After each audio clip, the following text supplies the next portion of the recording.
Well, we're almost halfway done. This lesson is about static class members. Static class members allow you to share information among objects of a class without revealing it to the rest of the world. Static member functions are a more efficient way to call certain types of functions. For example, say I have a basket of apples, which I do. Let's also say that there is a variable that defines ripeness, and say that when an apple reaches a certain state, we'll say it's gone bad. And once that happens, all the other apples should know about it, so they can also go bad. In this case, one bad apple really does spoil the whole bunch. Suppose you want an object which holds a single word. Then you can turn a text file into a group of these objects. Also suppose you want any word to be able to know how many total word objects there are. You could solve the problem this way. Now, anyone can access word count to find how many words there are. There are two problems with this approach. The first is, since word count is global, anyone can modify it. There's no safety. The second problem is word count is in the global namespace, which means if you bring in some other library which uses the same name, not unlikely since we are dealing with text, there will be a clash. You may think to solve the problem by bringing word count inside class word like this. The name is no longer global, and the data is protected so only members of the class word can read or modify it. However, it doesn't produce the desired effect because storage for word count is different for each object. C++ solves these problems by adding yet another meaning to the keyword static. In C, static has two meanings. When used to define a variable outside all functions, it means the variable has internal linkage. That is, the variable can only be accessed within this file. If the variable is defined as static or global in another file, there will be no clash and different storage will be reserved for both variables. The second meaning for static in C occurs when it is used to define local variables in a function. A static variable is not an automatic. That is, it is not created on the stack, but instead in a special static data area. This means that its value is held, it is static, between calls to the function. In C++, a static data member inside a class is similar to this second definition. A static data member is kept in the static data area, and there is only one variable allocated for all the objects in a class. Put another way, each object in the class shares the same variable. This is exactly what we need for class word. Now there's a question. Since all the objects have access to the static member, who is responsible for reserving storage and initializing it? You cannot do it in every constructor since every object created would then reinitialize the static member. There is a special way to create and initialize static data members. You must create a definition outside of all functions. This looks somewhat unusual, because you must not only give the variable name, but also its type and specify the class using the scope resolution operator. If you have a static data member which is a class object, you define and initialize it in a similar fashion. For instance, this defines a word object called blockName, which is a static data member of class textBlock, and hands the string textBlock to the constructor. The initialization of static data members occurs before main is entered. If the member is a class object with a destructor, the destructor is called after main exits. Now suppose you want to read or modify a static data member. You can access a static data member just like any other member, so you can use a normal member function like this. However, when you call count, you must then call it for an object. That is, send the count message to a particular object. And this, the address of the object, will be secretly passed into the member function. While the extra overhead may not be a problem, there are some cases where the reduction in efficiency is unacceptable. This is true not only for functions which only access static data members, but for any function which acts for the class as a whole and doesn't need to access members of a particular object. We can eliminate the extra overhead of passing in this by making the function a friend. Now count is a global function which has access to private static data, but it doesn't have the extra overhead. However, the function is no longer in the scope of the class word, so if someone introduces the name count by bringing in another library, for instance, there will be a clash. C++ allows you to surmount these problems in an elegant fashion. You can define a member function as static. This meaning is close to the one for static data members. The function is for the whole class and not just one object in the class. The this pointer is not secretly passed into a static member function. Thus, you don't get the extra overhead, but you also cannot access anything but static data members and static member functions. Since the function is a member of the class, its name is hidden inside the scope of the class and will not collide with global names. In addition, you have the notational convenience of associating the name with the class, so it's more obvious what the function is supposed to do and that it may be affected by changes to the class. Static member functions are defined just like any other member function. You can call a static member function in two ways. First, just like any other member function. And secondly, and this is unique to static member functions, by specifying the class using the scope resolution operator. This can be an important way to call the static function because it doesn't require reference to an object. Calling a normal member function for an object when it doesn't actually use or modify that particular object can be confusing to the reader of the code. So that's how static class members and functions can help make your life as a programmer easier. In the next lesson, we'll talk about another great advantage of C++, the ability to create and destroy objects at runtime.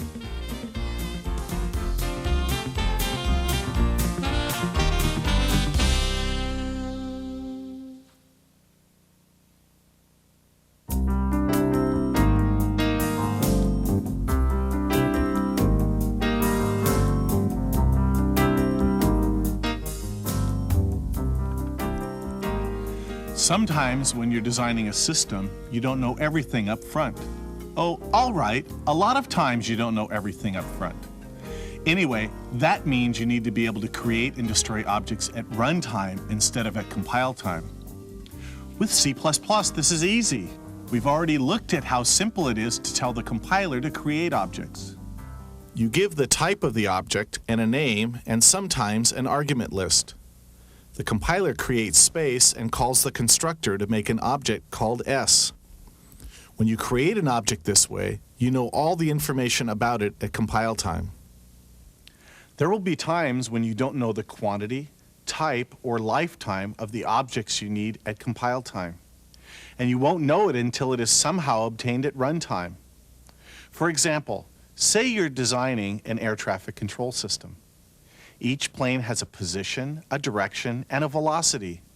They come into the system and leave it at different, unknown times. So they must be created dynamically and based on information which simply can't be known at compile time. The creation and destruction is complex, and you want to guarantee it happens properly under all conditions. In C, it is possible to allocate memory at runtime using the ANSI C library functions malloc and free. Malloc returns a pointer to a piece of memory in a special data area called the heap, which is only used for dynamic memory allocation. You call free to release the memory when you're done with it. In this example, you have the options of how big to make the array and when the array will be created and destroyed. There are problems when using the C library functions for dynamic memory allocation. First, malloc just gives you a chunk of raw memory. No initialization is performed, so you might use the object without initializing it. Second, you cannot call a constructor explicitly. So even if we wanted to use malloc, we couldn't use constructors. When using free, there is nothing to ensure that a destructor is called, and you cannot explicitly call destructors. In C++, dynamic object creation is considered so important, it was brought into the core of the language with the addition of two keywords. The keyword new not only allocates space on the heap, it automatically calls the constructor for that object. Also, when you use new, the compiler determines the size of the object you're creating. This provides a more readable syntax. So instead of this, you get this. If plain is a class with a constructor. Since new returns a pointer to a live, initialized object, you are guaranteed the same safety with objects you create at runtime as you get with objects you create at compile time. In addition, both activities require just one line of code. The keyword delete is the complement of new. It automatically calls the destructor and then releases the memory to the heap. You use it by handing it the pointer to a dynamically created object. Deleting a null pointer has no effect. New and delete make it as easy to create objects at runtime as at compile time. You use the same constructor and destructor you use when creating objects at compile time. This means you can solve dynamic problems easily and safely. For instance, let's look at how to solve the air traffic controller problem. The concept of a plane is represented with a class. The destructor should do something appropriate according to the way the problem is being solved. Here's how new and delete are used inside main. While this is a great improvement, there's still a problem. The airfield array is not only a fixed size, but it isn't safe. It's an object, a region of storage, which has no guaranteed initialization and cleanup, and no access control to make sure it's used properly. The array is an example of the kind of problem you encounter when creating objects at runtime. What do you do with the pointers you get back? They have no name, and you need to store them somewhere so they can be accessed later. Placing them in a simple array is not the answer because the array is unsafe and has a fixed size. To solve this problem, object-oriented programmers developed the concept of a container class, also called a collection. This is a class which is designed to hold objects of some other class. We can make a simple container to hold planes. The function increase increases the size of the array without disturbing the contents. You can find its definition on disk. Notice that you can use new to allocate variables of built-in types as well as objects. There is no need at all for malloc and free in C++, but their use must still coexist in C++ programs, so they can use existing C libraries. Now we can create an object to hold plane pointers and tell it how big to make itself initially. If it runs out of space, it automatically makes itself bigger. It's very much like an expandable bag. Virtually all collections have a way to put things into them. Use them once they're in, and to remove them when you're finished. There are numerous ways you might implement a collection, as a linked list, for example. But the user doesn't need to know how it works, just that it does the right thing. Here's how the collection is used in the air traffic controller problem. Not only is it much easier to read the code and see what is going on, the whole system is much safer. You know that all planes will be initialized and cleaned up properly, and you never need to worry about running out of airfield space. Well, almost never. In this lesson, we've learned how dynamic object creation lets you deal with objects which don't exist at compile time. We've done this with new and delete, and with container classes which hold objects created this way. Next time, we'll talk about how to organize code for most projects you create, which, if you're like me, are large projects with multiple files.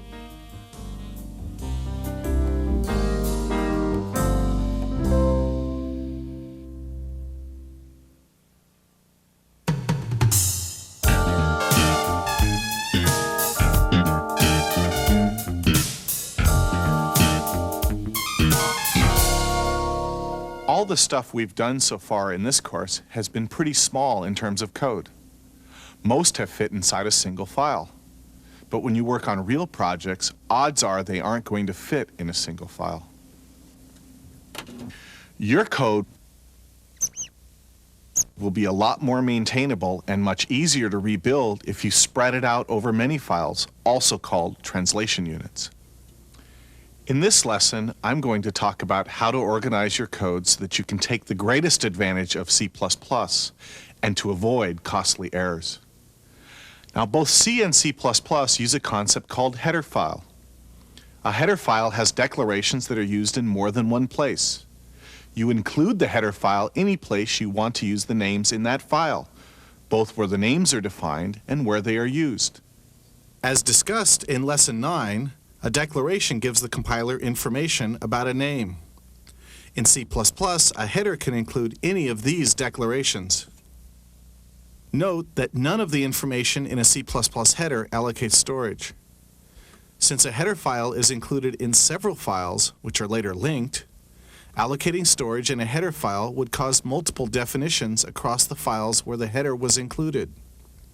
The linker wouldn't like this, so the first rule for header files is they can only include declarations.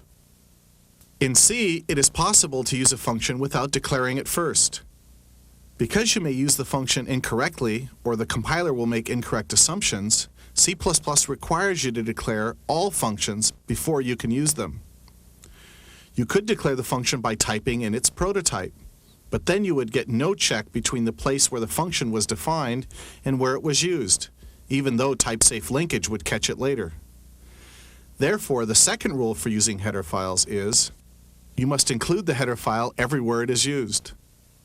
All functions should be declared in header files. This provides a safety check when the compiler compares the declaration in the header file with the definition. By including the header file where the functions and data are defined, you automatically ensure consistency across all translation units. So the third rule for using header files is you must include the header file in the place where definitions occur. You can name your header files anything you want, but the custom in C and C++ is to use an extension of .h. You might even see header files with no extension at all, or older code, or code from other systems which use .hpp or .hxx. Files which contain definitions and which are compiled to produce .obj files are usually given the extension of .cpp, but older code, or code from other systems, may use .cxx. Since you are forced to declare a class any place an object of that class is used, and any place member functions of that class are defined, you are basically forced to put the class declaration in a header file in C++. Here's how you usually organize your code. Notice that the interface to the class is defined in the header file, but the implementation is defined in the definition file. This separation of interface and implementation can be very important. Since the files which use the class get enough information for proper compilation from the header file, you can define the interface before you specify the details of the implementation. While the linker will be unable to resolve function calls until those functions are defined, you can run the compiler to make sure the usage is correct. Thus, you can prototype the framework of a system before filling in the details. Although you can give a class name declaration multiple times, you can only give a class declaration with a body once for each translation unit. If you try to redefine a class body, the compiler considers it an error because one body might not agree with another, and there must be no ambiguities. This can become a problem when you are dealing with a lot of classes, especially when one class uses another. You may end up including the same header file several times in the same translation unit without being aware of it. Now the file allball.cpp will get an error during compilation. In a library, this is especially problematic since the user of the classes may not have control of the files which cause the multiple definition error. There is no mechanism built into the language to solve this problem, but you can do it easily with a little discipline. The trick is to insulate each header file using the preprocessor. The format you choose for naming may be different, but here's one approach.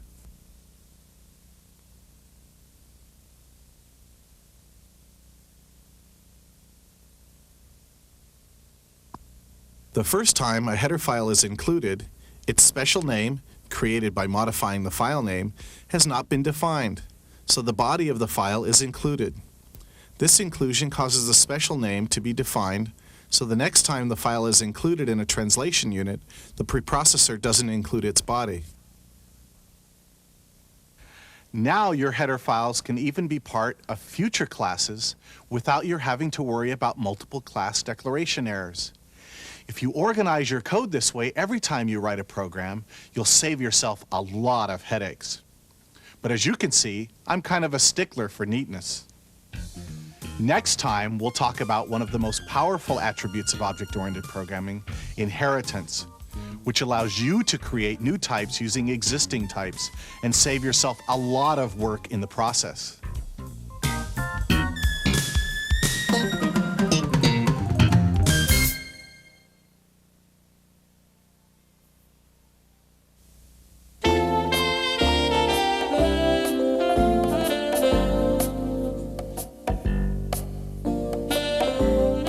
Let's talk about inheritance.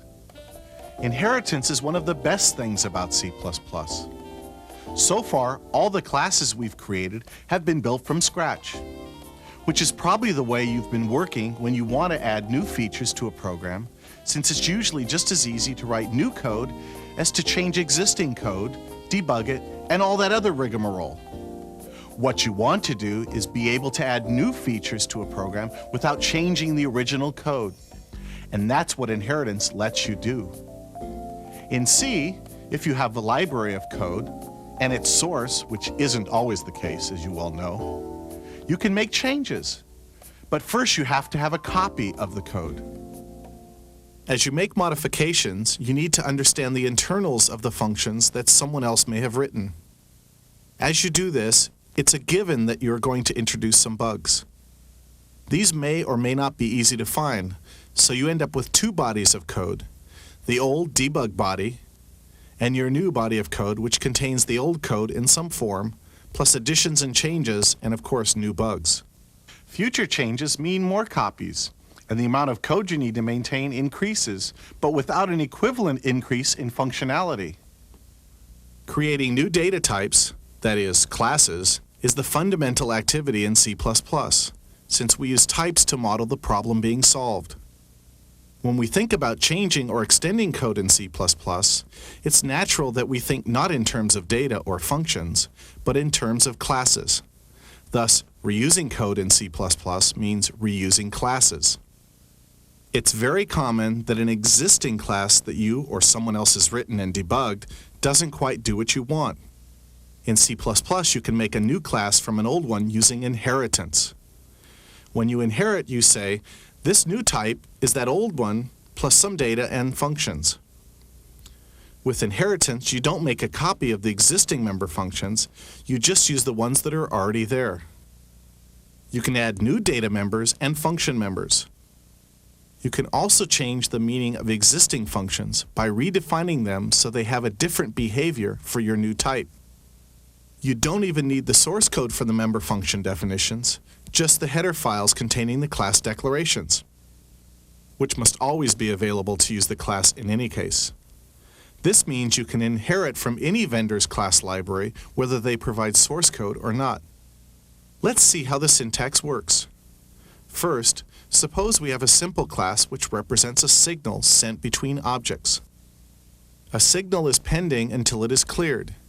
If it is destroyed before it is handled, you get a message from the destructor. Now suppose we want a new type of signal which carries a message string. We could take the above class, make a copy, and modify the copy to create a new class. Instead, with inheritance, we say this. The class declaration says, class message is a type of signal. This means that message inherits all the characteristics and behaviors of signal. That is, all the member data and functions which were in signal are now in message.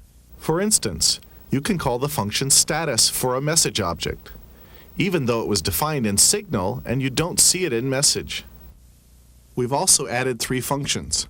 The constructor is, of course, unique for the class message, since constructors always know specific information about the type they are creating. We've added member data, which is a character buffer, and an access function to allow that character buffer to be read, but not modified. Notice the return pointer is const. The third function is a redefinition of the base class function clear. If you call clear for a message object, the compiler will call this version of the function rather than the base class version. This means you can change the meaning of existing member functions during inheritance. But what happens if you still want to call the base class version of the function? If you simply call clear inside a function of the same name, you'll get a recursive function call. To tell the compiler you want the base class version of the function, simply use the name of the base class and the scope resolution operator. Notice we must include the header file for the class signal before we can derive a new type for that class. The compiler must see the base class declaration before it can make a new type from it. The size of the new type is the size of the old data structure plus the size of the character buffer. Derived class objects contain all the data structures of the classes they are inherited from. Class signal is declared public. Remember that classes default to private. Inheritance with classes also defaults to private. Private inheritance means that all public members of the base class are private in the derived class. Sometimes this is what you want, but not usually. To force all the public members to remain public in the derived class, you use the public keyword during inheritance. None of the private members of the base class can be made public in the derived class. This would mean that you could break the data hiding mechanism through inheritance. If a base class member is private, the only way you can modify it is via the base class member functions, which have legitimate access. If you want to make members of a class hidden, but you want to give access to derived classes, you must make those members protected. So, inheritance works just a little like it does with humans. With C++, new types inherit all the attributes of existing types, plus whatever new data or functions are needed. Fortunately, my daughters haven't inherited all my attributes. Anyway, in this lesson, we've created new constructors for derived classes. But how are base classes properly initialized? In the next lesson, you'll learn about base class constructors.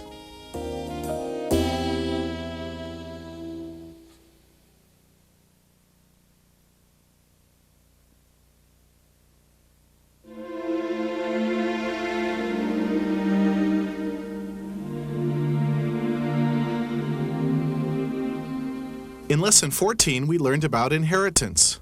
Inheritance allows you to create a new class by adding members on top of an existing class. In this lesson, we'll show how to ensure that the base class is properly initialized. We've seen before that proper initialization is a fundamental concept which pervades C++. It's no different during inheritance. All base classes must be properly initialized before the object is turned over to the user. In a base class with no constructors, or with a default constructor, the compiler will call the default constructor if you don't. But what if there's no default constructor, only one with arguments? How do you call the constructors for base classes? The solution requires an addition to the syntax of constructor definitions.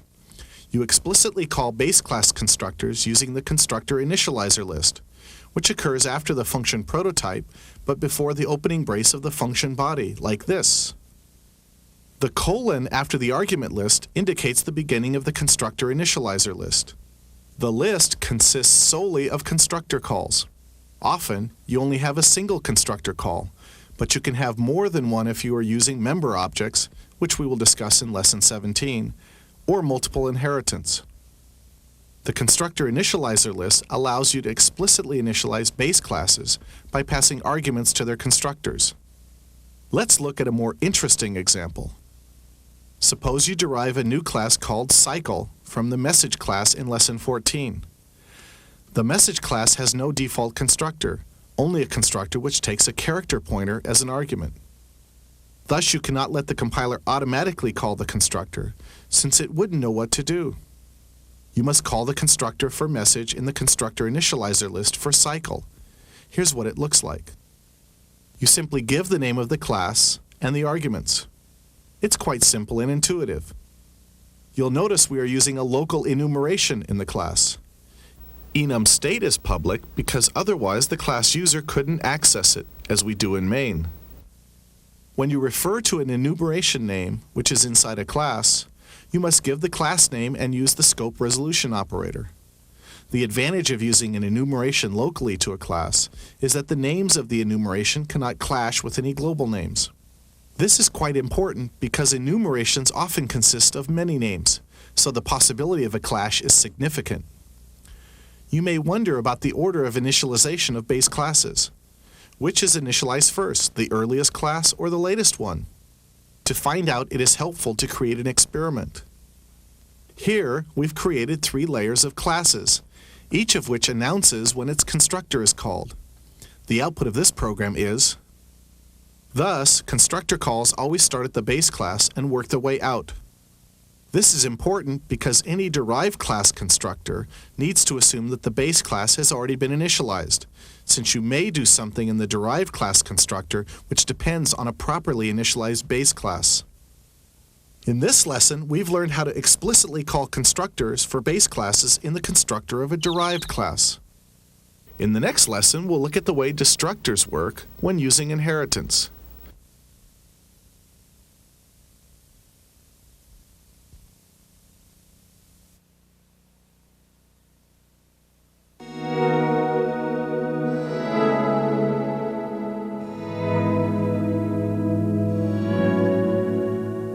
In the last lesson, we saw how C++ enforces proper initialization of objects when inheritance is used.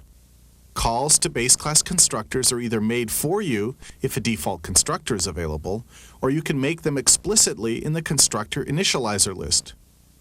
C++ also ensures proper cleanup of objects. In this lesson, we'll look at the way destructors are called when using inheritance. Since there is only one destructor defined for each class, and there are never any arguments for destructors, you don't need to do anything special for destructors during inheritance. The compiler will automatically call destructors for base classes. Let's see how this works by creating a simple class which places a mark on the screen. The constructor takes the character you hand it and places it on the screen in the desired spot. The coordinates of that spot are protected, so they can be accessed by derived classes. The destructor goes to that spot and writes a space there to erase the character. Now we can derive two different types of marks, an X and an O, perhaps for use with a tic-tac-toe game. Notice that neither class has a destructor. The base class destructor, however, is automatically called in the two classes, so the objects are still properly destroyed. We can see this in an example program. You can see that the destructors are automatically called. What happens when we redefine the destructor in the derived class? Here's a simple experiment.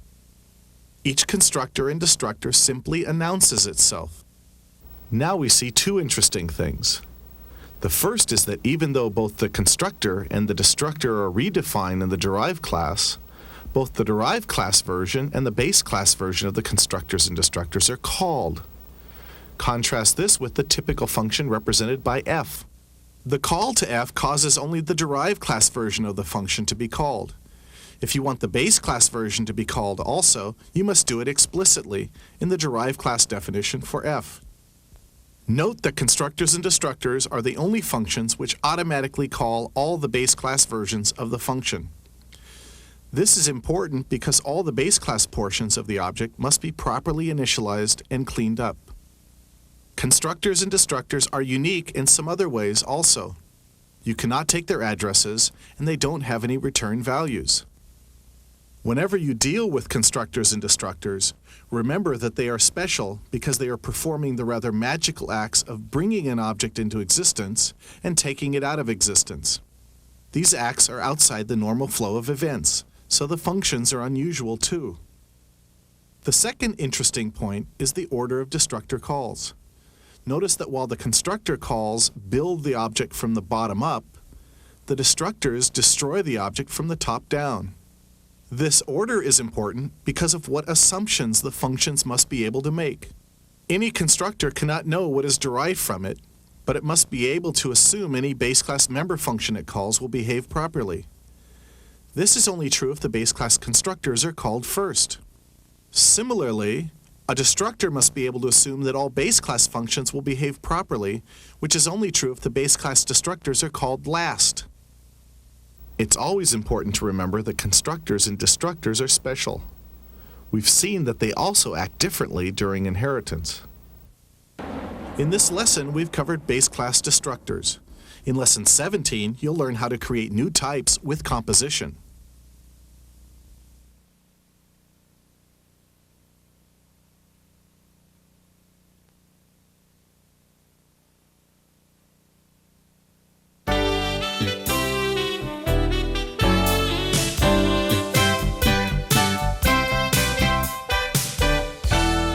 Derivation is when a new data type or class is inherited from an existing class. Derivation creates a class which is a type of or kind of another class. For example, don't worry, I have plenty of toys left.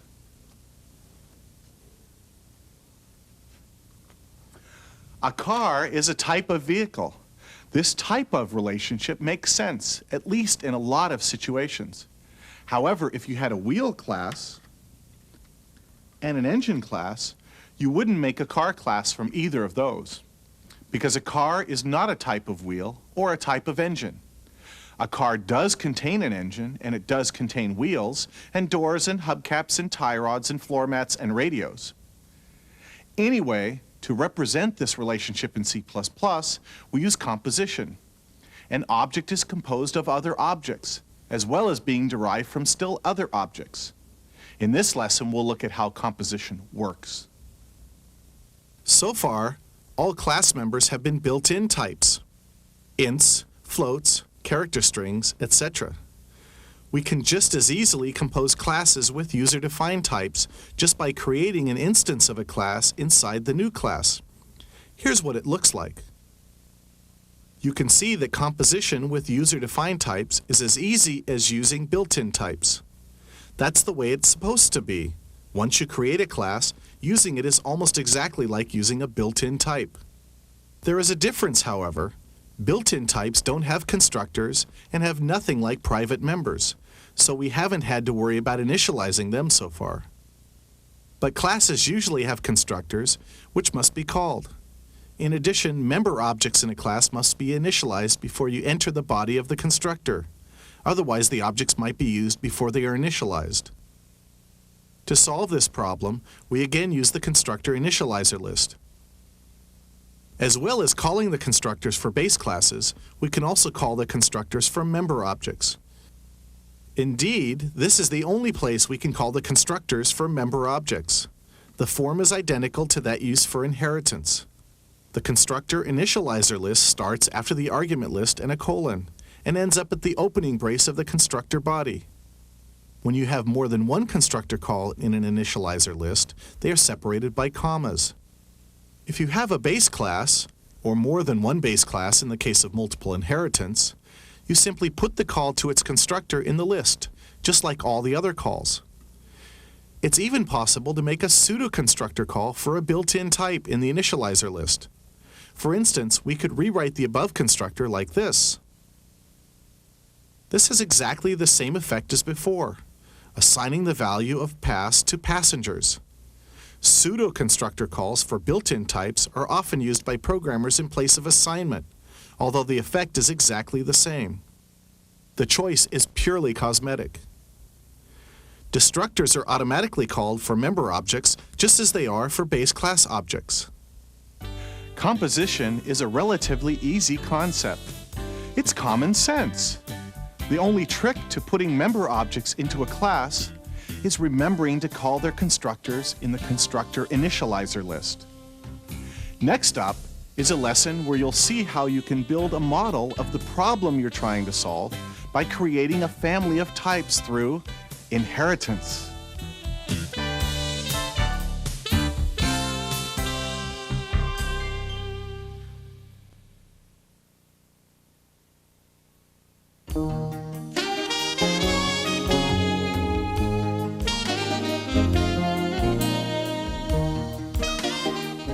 Throughout this course, we've looked at ways to encapsulate characteristics and behaviors. Inheritance and composition let us create new classes from existing classes. One of the advantages of object-oriented programming is that we can make programs model the real world, rather than the other way around. In this lesson, we'll look at how classes and inheritance can be used to model real-world problems that we hope our programs will solve. We'll learn how to create a common interface to a group of types, and to create functions which manipulate that interface. If we are trying to model the world in terms of types, we must consider that a type doesn't always exist by itself. It often has a relationship to other types. Although inheritance allows us to save effort and reuse code by creating new types from old ones, it has a more important role, expressing the way a family of types relate to each other. By dealing with a family of types, Instead of isolated types, we can solve problems in a more general and powerful fashion. To see how this works, suppose you have a class which represents a dog. The function talk is a piece of code which is separate from the class, but that uses the class. Now suppose you discover you have more than one type of pet on your hands. Cats and birds can also speak, and they have other things in common with dogs. Wouldn't it be nice if you could represent the different types of pets in our program? This is where inheritance comes in. As soon as you see that there should be a relationship between several types, determine the common elements in that relationship and put them in a base class. All the types can then be derived from that base class. In the pet example, it looks like this. We can read the class description like this: all pets can speak. A dog is a type of pet which says woof. A cat is a type of pet which says meow. A bird is a type of pet which says cheep. Notice that although we are explaining the code, we are also explaining the relationships of the types in the real world. This is a good test for your design. Do the type relationships, characteristics, and behaviors make sense when described to a non-programmer? There's a problem with this program. Although the talk function still works, it can only work with a dog. It would be much more useful if it could be used with any type of pet. If we write talk like this, however, we won't get the right effect. The compiler will see that you are dealing with a pet object, so it will call the speak function for the base class pet. This has an empty function body, so nothing will happen. The crux of the matter is the compiler is deciding too early what function it is going to call when a message is sent to an object. In object-oriented programming, letting the compiler decide what function to call is referred to as early binding, since the function is bound early at compile time. What we would like is for the object to decide what function should be called rather than the compiler. This decision should take place at runtime. In object-oriented programming, this is called late binding, since the function is bound at runtime. With late binding, we could send a message to an object and let the object figure out how to handle it. It turns out that the ability to perform late binding is crucial to manipulating families of types and to object-oriented programming. The basic idea is this. You create a base class which defines the common interface to a family of types. Then you write a program which only uses the features of the base class. When you derive new types from this base class, you can redefine the behaviors of the new types. The program doesn't need to be changed, since it only uses the features which all types in the family must have. And here's the catch. When your program sends a message to an object, the object determines at runtime what to do with the message. Not only does this make your code easier to read, write, and maintain, it lets you extend the system. You can add new types just by deriving them from the common base class. So in this lesson, we've seen how to build hierarchies in C++. We've also talked about the need for late binding. In the next lesson, you'll see how late binding is used in C++ and find out what polymorphism means. So stay tuned.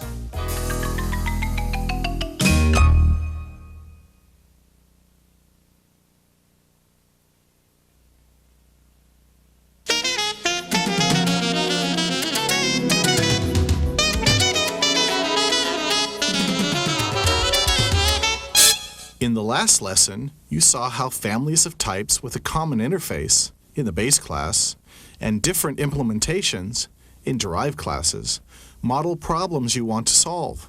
We also saw that the most convenient and clear way to deal with these types is through the common interface. For instance, we want to be able to tell a pet object to speak and let the object worry about how it's going to speak. We also discovered the need to delay the binding of a function call until runtime.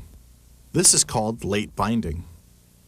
To make it easy to manipulate a family of types through its base class, object-oriented languages have late binding built into the system. In C++, late binding is implemented with virtual functions.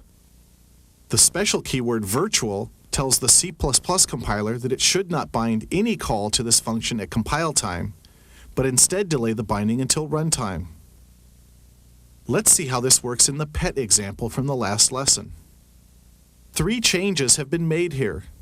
The addition of the virtual keyword is only necessary in the base class.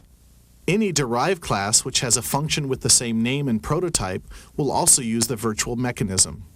We've also added a new function sit. The third change is in the function talk, which now takes a pet pointer rather than a dog pointer. If speak was not virtual, the member function call inside talk would only call the base class version of speak. Since it's virtual, however, the compiler performs late binding. The actual function called is determined at runtime based on the type of the object. There's some other changes we can make. We can call a virtual function when an object is passed by reference. Now we can create a group of different types of pets and treat them as generic pets. In this line, an array of pet pointers is built using aggregate initialization. Notice that automatic counting is used to determine the size of the array, and the objects are created on the heap with new, which returns the address of each object. Since dog, cat, and bird pointers are also pet pointers, the return values can be assigned directly to the array. The next line calculates the size of the array as a constant, which doesn't use any memory. The advantage to using automatic counting and this constant calculation is if you want to add more pets, you only have to do so in one place, the aggregate initializer list. The remainder of main simply calls the 2 talk functions for each object in the array. Note that we must pass an object, not a pointer, to talk to. To see that late binding does indeed take place, we can step through the program using the Integrated Development Environment debugger. You can see that even though both versions of talk only know that they're getting pets, they call the correct implementation of the speak function in each case. You're probably wondering how late binding can take place. In the workbook for Lesson 18, you saw a crude installation of type information into objects. It seems that for late binding to occur, an object must know what type it is, which requires an extra data member. Let's look at the sizes of some objects. This program looks at the sizes of 6 classes, each of which contains a single int as member data and 2 functions f and g. We are looking for a difference in size when one or more of the functions are virtual. Notice that we use stringizing and string concatenation in the macro to reduce errors and repetition from typing all those printf statements. Here is something interesting. Whenever a class has one or more virtual functions, the size of that class is increased by 1 pointer size. This secret pointer is called the VPTR, or vPointer, and is the way the object knows what type it is. Here's how it works. The vPointer contains the address of an array of function pointers. This array is called the vtable. It contains addresses of all the functions which are virtual. Each derived type has its own vtable. When an object is created, the appropriate vtable address is inserted into the object's vPointer. When you make a call to a virtual function, the compiler doesn't execute a normal function call, which is an absolute call to some address. That would be early binding, which is what a C compiler always does. We don't want that here. Instead, after it performs the usual type checking for a function call, the compiler inserts a special bit of code. This code says, go to the address pointed to by the vPointer. Index into this array by x places and call that function. The exact function body called is determined by which vtable address is in the vPointer. Notice also that the order of functions in the vtable is critical. Since the compiler calls the function by indexing into the table, all the vtables must have the same order of functions. However, you don't need to worry about any of this. The compiler takes care of it for you. Because all virtual function calls are made through the vPointer, it is critical that this pointer be initialized before there is any possibility that a member function can be called. The only place this can be guaranteed is in the constructor, because the compiler ensures that a constructor is always called. Thus, it is the constructor which establishes the specific type of the object and its future behavior by its insertion of the proper vtable address into the vPointer. In this lesson, we covered how C++ implements late binding with virtual functions. In the next lesson, we'll look at the way to build and extend programs using type hierarchies and virtual functions.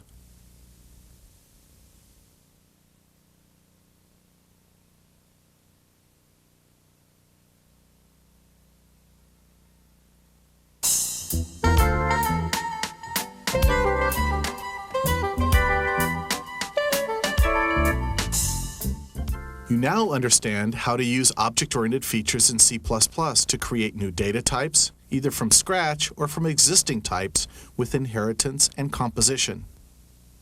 Manipulate objects through a common interface to a family of types, and dynamically create objects at runtime. However, an object-oriented program does more than just use one of these features. In this lesson, we'll look at the process of building object-oriented programs, which are easy to write, read, maintain, and extend. In the view of modern business thought, you must know what business you're in. This doesn't mean what product you're making, or that you're in the business of making money. It is the answer to the fundamental questions. What need do you satisfy? Why do your customers keep coming back? If the world changed completely tomorrow, why would you still be in business? The answers will reveal the underlying concept that pervades your business and explains your success. You're not in the telegraph business, but the communication business. You're not a receptionist, you create and manage messages. You don't sell products, you satisfy customer needs. The difference may seem subtle at first, but once you understand the basic meaning of your company, you can make clear decisions about its design and direction. The same thing is true when creating an object-oriented program. With study, you can see that all programs, even the most complicated ones, have a single fundamental purpose. Because programs can be obscured by their details, it is sometimes hard to see exactly what this fundamental purpose is. In procedural languages, it is often just a little too hard to think about solving a general problem, or a class of problems, so you end up with a program which only solves one problem. These kinds of programs are too specific. They are like a company which thinks it is in the business of making a product. A program which is designed to solve a single problem is very difficult to adapt to new needs, which probably means you will end up throwing it away and writing a new one. An object-oriented program, on the other hand, is built around a central concept expressed in the abstract base class of a family of types. It doesn't always jump out at you right away, but when you somehow discover the central concept, the design and implementation of the program becomes clear. You can easily make decisions while creating the program, and the final code becomes expressive of what the program does rather than how it does it. This means that a program is not only easy to read, but it's easy to extend when you encounter a new situation. You extend a program by deriving a new type from the abstract base type. Since the program only deals with the abstraction, it doesn't need to know you've created a new type. It just treats your new type like all the other types derived from the same base type. Let's look at the central concept using some examples. A video game is a collection of independent, interactive creatures. If you want to increase the complexity of the game, derive some new creatures. A spreadsheet is a collection of cells, each of which produces a value. The cell is an abstract base class, and all the specific types of cells are derived from it. Numbers, formulas, headlines, slides, macros, anything which is convenient to arrange into cells. A spreadsheet is simply a way of organizing complexity. Notice this doesn't restrict us to viewing it in ways other than a two-dimensional array of blocks. A calendar is a dictionary of events. This is a specific type of dictionary, a class which stores, sorts, and finds a set of objects. An air traffic controller manages a collection of flying vehicles. Adding a new type of flying vehicle is simply a matter of deriving a new type. Any one of these programs can be tremendously complicated, but each one still has a single fundamental concept, the business that it's in. Recognizing this concept means recognizing the abstractions in the problem. Once you do that, you can create the common interface, the abstract base type, for the family of types which represent your solution. The primary concept of a program isn't always immediately obvious. In Lesson 18, for example, we started with a class called Dog, and later realized we were dealing with pets, not just dogs. This meant that pet became the abstract base class. Often, you will discover the fundamental concept of a program only after you've worked with it for a while. This is part of object-oriented programming. Design is a dynamic, ongoing process, and you can't always know everything about a problem before you start writing the program to solve it. Let's take another look at the pet example as we left it in Lesson 19. Even though it doesn't make any sense to create an object of class pet, because the class isn't specific enough to create a meaningful object, you still can. You shouldn't be able to because the class is truly abstract. It's only an expression of a concept, not a specific type of pet like a dog or cat. In C++, there is a way to prevent the end user from creating an object of an abstract base class. This is called a pure virtual function, and you create it using the pure specifier. The pure specifier simply says there is no function body for a particular virtual function, and you state it by assigning the function body to 0, like this. Now, pet is a pure abstract base class, and the compiler will generate an error if anyone tries to make an object of type pet. If one or more of the virtual functions in a class are defined with the pure specifier, the compiler doesn't generate a vtable for that class. Thus, if you try to make an object of that class, the compiler cannot find a vtable address for the constructor, and it complains.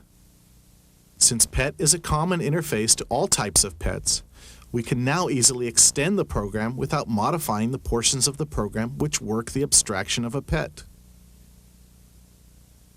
To add a new type of pet, called a hamster, we just derive it from pet. Class hamster looks just like all the other classes. The functions talk and talk2 are unchanged, and most of the main is unchanged. Notice the place which is changed, however, the point of creation. It isn't enough just to create a new type, you must also create an object of that type. The point of creation is where the object's behavior is established, that is, where its v-pointer is bound by the constructor. Thus, there's always one other place where you must change a program when you extend it, the point where the specific constructor call is made. We can't have any hamsters in our system unless we call the hamster constructor. Any program where you have a base class which provides a common interface is extensible. This means you can easily add functionality by deriving a new type from the base class. All programs in use must be changed to adapt to new needs. And changing programs has always been very expensive. In object-oriented programming, however, this process can be almost effortless. All the changes are isolated in one place, the extensions you add during inheritance, so introducing new functionality doesn't mean breaking old code. Since the cost of software maintenance has traditionally been 1/3 to 1/2 of the cost of the program during its lifetime, this has tremendous financial benefits. In addition, the expressive power of object-oriented programming amplifies the individual programmer's productivity. This is hard to quantify, but some programmers feel it is as high as 10 times. In this lesson, we looked at how to build object-oriented programs that are easy to write, read, and maintain. In the next lesson, which is the final one in this course, we will look at some of the other features of C++.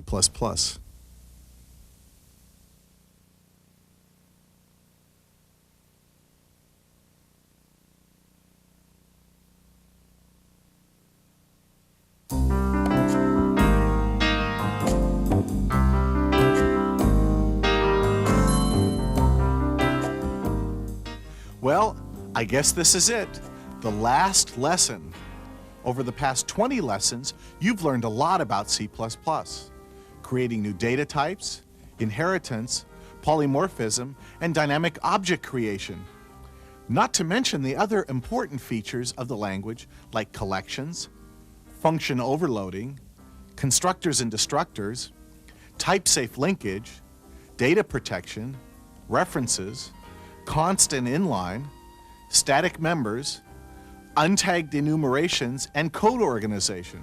Whew! With all that you've learned, you now have the knowledge you need to write object-oriented programs in C++. But you should also know that the language has many other useful features.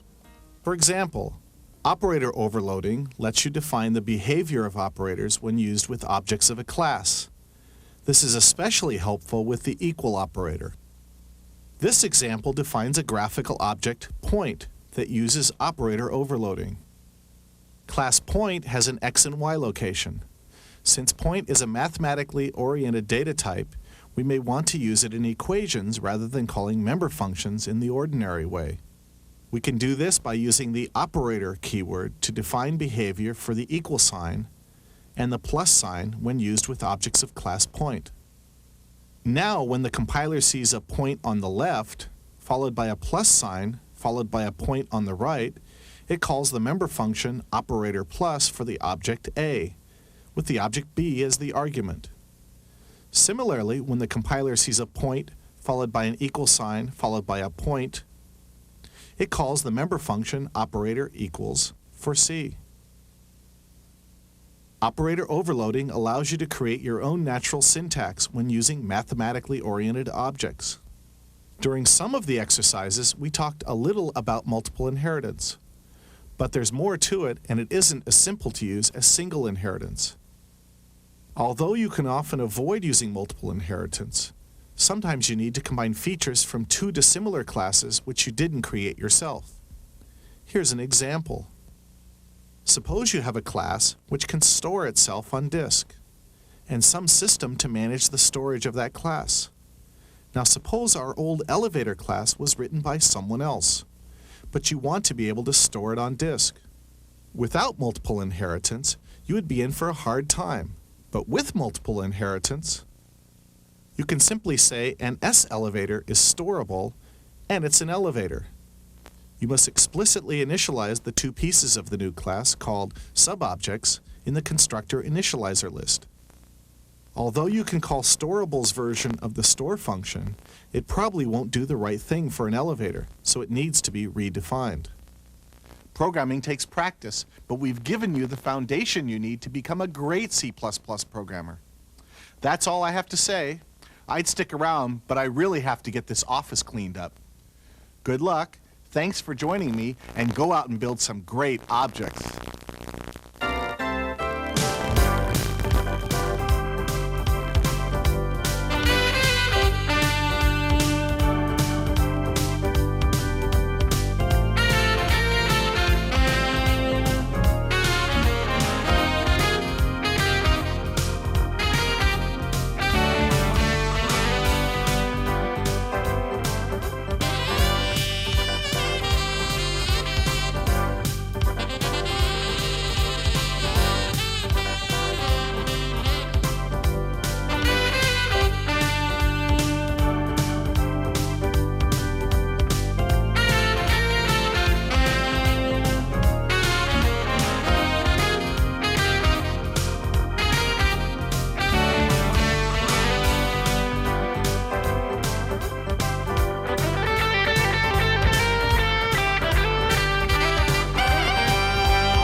Might not like it, then go take a hike. It's back to C, and you will see